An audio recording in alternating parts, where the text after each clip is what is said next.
आज की कहानी का नाम है बेवफा। अगर आप लोगों को मेरी कहानी अच्छी लगी तो प्लीज़ मेरे चैनल को सब्सक्राइब कर दीजिए, बेल आइकन को प्रेस कर दीजिए, लाइक और कमेंट कर दीजिए। हमारे नाना जी के घर के नज़दीक ही दो अति सुंदर बहनें रहती थी, जो हमेशा एक साथ अपने सजे में, जिसको बालकनी भी कहते हैं, खड़ी होती। बाहर जाती तो साथ जाती थी। हम थोड़े बदमाश और शरारती टाइप के थे, मगर हमको लड़कियों की शराफत और सादगी बहुत आकर्षित करती थी। सब तरफ से जांच करवाने पर यही पता चलता था कि ये दोनों बहनें किसी को आँख उठाकर भी नहीं देखती और हमेशा साथ रहती है। अब हमने अपनी नज़रें उठाकर उनको देखना शुरू किया, तो हमको उन दोनों में से बड़ी वाली बहन अच्छी लगी। अब हमने नैन मटक्का शुरू किया तो समस्या ये आ गई कि दोनों ही देखकर मुस्कुराने लगी। अब हम शुरू से रेलवे के रिजर्वेशन प्रणाली के समर्थक रहे हैं, तो भला हम क्यों किसी को वेटिंग लिस्ट से बाहर करते। सो हमने सावधानी से दोनों को आंखों में आंखें डालकर मुस्कुराते हुए गर्दन को एक तरफ कभी दूसरी तरफ करके मुस्कुराते का हसीन हमला शुरू कर दिया। इस बात का खास ख्याल रखा कि जब एक को देखे तो दूसरी ना देखे और दोनों को यही लगे कि हम उसी को देख रहे हैं। हमको उस समय दोस्तों को कोड नाम देना बहुत पसंद और सुविधाजनक लगता था, सो हमने उन बहनों को भी कोड नाम दिया। बड़ी वाली का नाम हमने शिलुंगजा और सोची का शेरी रखा। जब बस यूं ही नजरें मिलाते हटाते नजरों से बातचीत चल रही थी कि शिलुंगजा जो हमको पसंद थी, उसकी मुस्कान हमको इशारा देने लगी कि वो हमारी आरक्षण नीति को पहचान गई है। एक दिन अचानक हम होटल रहे थे तो शेरी साइकिल चलाती हमारे पास एक गली में श्याम ढलते वक्त आई और बोली, क्या बात करनी है आपको, बोलो। हम अबाक हुई। इस वार्तालाप रूपी हमले से संभालते हुए सुरक्षित दूरी बनाते हुए बोले, क्यों, तुमको नहीं पता कि मैं क्या कहना चाहता हूँ। वो मुस्कुराकर सर झुकाते हुए नजरें उठाकर बोली, तो बोलिए ना। हमने अभी सुरक्षा को प्राथमिकता समझकर कहा, देखो तुम जाओ, कोई देख लेगा। तुमको पता ही है कि हम क्या कहेंगे, तो क्यों नहीं तुम मेरी अनकही समझकर मुझे जवाब दे देती। अब वो समकर अपनी साइकिल पर बैठकर पेडल मारते हुए बोली, रवि और चली गई। जुद नहीं कहूँगा। उस दिन वाकई गर्म हवाओं में भी ठंडक महसूस होने लगी। खुशी का तो मानो कोई ठिकाना ही नहीं था। जोर की भूख लगने लगी। बिना बात के मुस्कुराहट ने हमारे होठों पर घर बना लिया था। अब तो इस सातवें आसमान पे था। दिल का कनेक्शन ऐसा कि हम दिल में याद करते थे और वो अपनी बेलकनी में आ जाती थी। वो ना भी देखे तो धूप में सूखता उसका दुपट्टा भी दिल को सुकून दे देता था। उसने बहुत से प्रेम पत्र हमको लिखे। पत्र में हमारा दर्द भगवान जैसा वो लिखती थी। उसकी दी हुई उसकी तस्वीर शर्ट के अंदर रखकर हमको ऐसा लगता था कि कोई कवच पहन लिया हो। कभी भी किसी से गुस्साबाजी हो जाती तो उस तस्वीर के एहसास भर से हमको दर्द नहीं होता था। हम हर लड़ाई जीतते थे। हमने एक साथ जीवन जीने का कोई वादा कभी इसलिए नहीं किया क्योंकि एक दूसरे के बिना भी रहना पड़ सकता है, ये सोच ही नहीं आती थी। इसी तरह हमारे नाना जी का देहांत हो गया और हमारा आना जाना और शेरी से मिलना कम हो गया। इस पूरे सभा पर था और इस कदर था कि हम घर का सामान लेने भी जाते तो 9 किलोमीटर दूर शेरी के घर का चक्कर लगाकर सामान लाते। शेरी भी बेइंतहा मोहब्बत करती थी, जो हमको महसूस भी होती थी।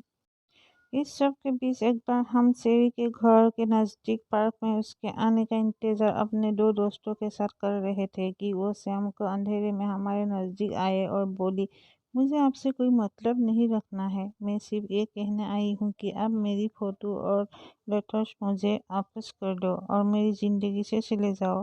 अब आप इसको हमारी ईगो कहिए या जो भी। हमने शेरी से नहीं पूछा कि क्यों ऐसा कर रही हो। हालांकि हमने उसके चेहरे पर शर्मिंदगी देखी थी, क्योंकि वो जो कह रही थी उसके पीछे उसके पास कोई कारण नहीं था।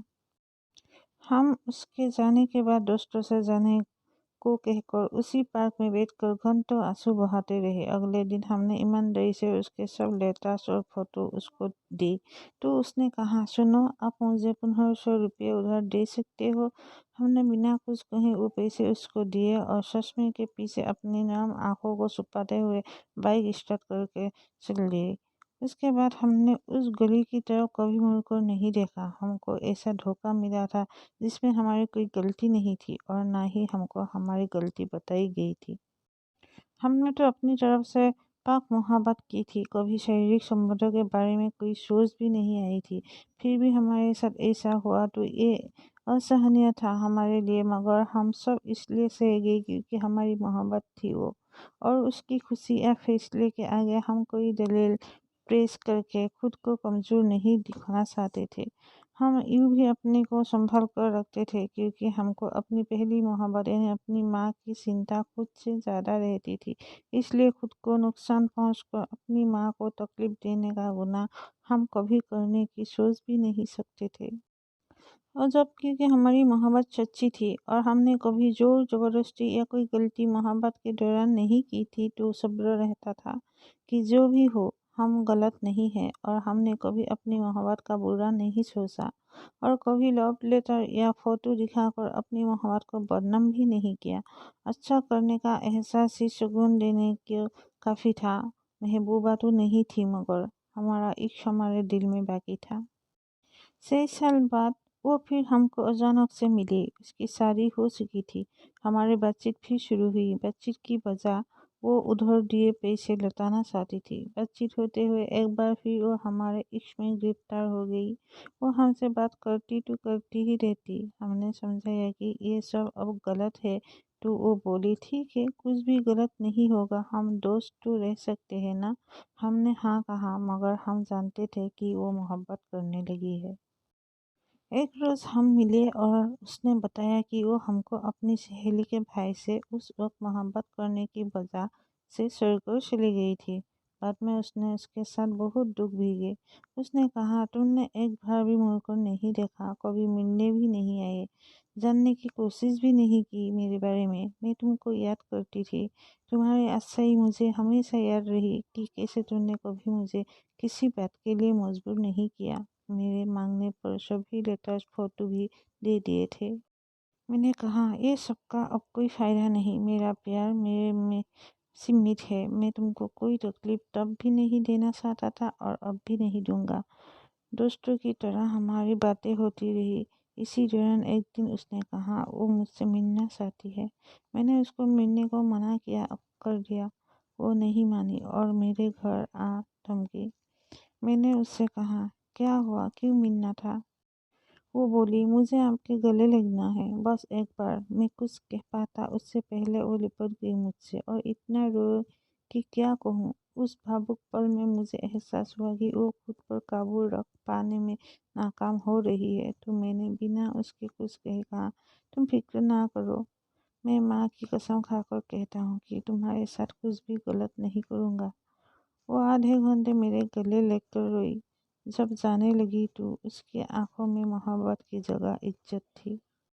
उसने मेरे हाथ को अपने माथे से लगाकर आंसुओं से भिगाते हुए कहा, कोई और होता तो शायद बदला लेने के लिए आज मेरा जीवन बर्बाद कर देता, मगर तुम जानते थे कि आज मैं तुमको नहीं रोकती क्योंकि मैं बहक गई थी। तुमने तब भी मुझे संभाला और तुम खुद को काबू में रख सको इसलिए माँ की कसम का सहारा लिया। काश तुमको मैंने धोखा नहीं दिया होता। आज मुझे एहसास हो रहा है कि मैंने कितनी बड़ी गलती की थी। बस उसके इन भावुक शब्दों ने मेरे पुराने जख्मों पर मरहम का काम किया और किसी का भला करने के एहसास से दिल भर आया। एक सुकून सा महसूस हुआ। अब हमने फैसला किया कि हम अब कभी नहीं मिलेंगे क्योंकि हमारे मिलन से उसका शादीशुदा जीवन खराब हो सकता था। हम केवल अच्छे दोस्त रहने का वादा करके जुदा हो गई और फिर कभी नहीं मिले। अब बस जब भी वो तकलीफ में होती है तो फ़ोन पर बात होती है और उसकी तकलीफ दूर होने पर बात ख़त्म हो जाती है।